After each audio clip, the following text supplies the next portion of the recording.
ప్రియమైన సోదర సోదరీమణులారా, ఈ పవిత్ర రంజాన్ నెలలో మనమందరం ఇక్కడ ఒక చోట చేరడం చాలా ఆనందంగా ఉంది.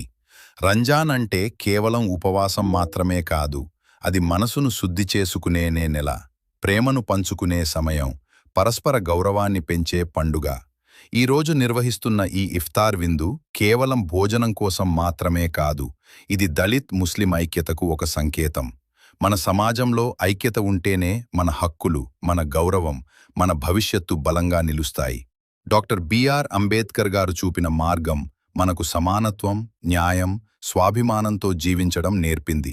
అదేవిధంగా ఇస్లాం కూడా మనకు సహనం, సహోదరభావం, దానం అనే విలువలను నేర్పుతుంది. ఈ రెండు విలువలు కలిసినప్పుడు సమాజం మరింత బలపడుతుంది.